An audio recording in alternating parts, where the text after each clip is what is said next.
Halo semua, balik lagi di channel Autoxpos. Bicara tentang motor bebek, ada satu pertanyaan yang cukup bikin penasaran. Apa benar motor bebek itu nggak pakai kopling? Saya bisa pastikan, semua sepeda motor pasti menggunakan komponen kopling. Mau itu motor sport, bebek bahkan matic, semuanya pakai kopling. Tapi, kopling itu ada beragam jenisnya. Ada kopling manual yang harus dioperasikan secara manual lewat tuas kopling. Ada juga kopling sentrifugal yang bisa bekerja secara otomatis seperti yang dipakai pada motor matic. Lalu motor bebek pakai kopling apa? Ternyata, motor bebek punya dua kopling sekaligus. Satu kopling manual dan satunya kopling sentrifugal. Mekanisme ini dikenal sebagai sistem kopling ganda. Lalu bagaimana cara kerja kopling ganda ini? Sebelum lebih jauh, Anda perlu memahami bahwa kopling itu komponen yang tidak terpisahkan dari sebuah kendaraan berbahan bakar minyak. Itu karena kopling berfungsi untuk memutuskan dan menyambungkan putaran mesin secara instan kapanpun. Jadi dengan adanya kopling, kita bisa pindah-pindah gigi dengan halus, kita juga bisa menghentikan kendaraan tanpa mematikan mesin. Untuk sistem kopling ganda pada motor bebek, pertama ada kopling sentrifugal.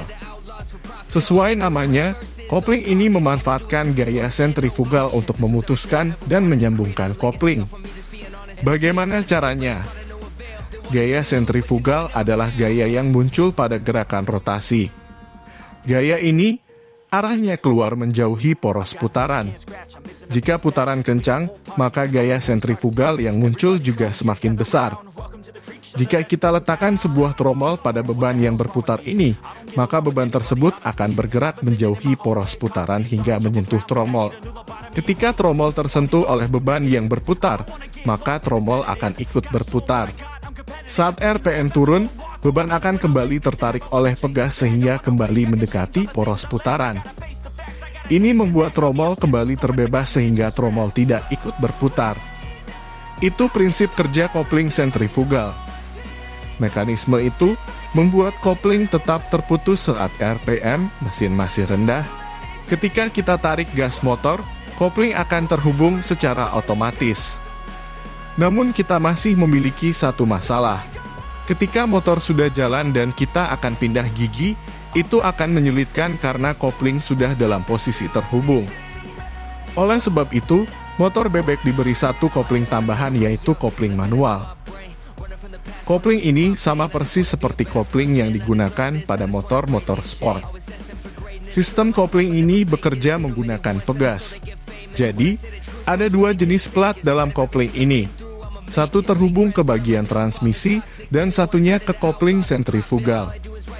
Kedua jenis plat ini diletakkan secara selang-seling. Saat tuas kopling tidak tertekan, pegas akan menekan semua plat. Sehingga semua plat menempel dan itu akan menghubungkan putaran dari kopling sentrifugal ke transmisi. Namun saat kita tarik tuas koplingnya, plat-plat ini akan merenggang.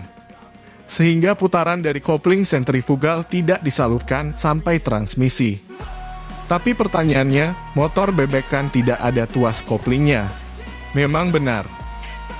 Itu karena tuas kopling pada motor bebek dikaitkan dengan tuas transmisi. Sehingga, ketika kita tekan tuas gigi ke depan atau ke belakang, itu akan menarik tuas kopling juga.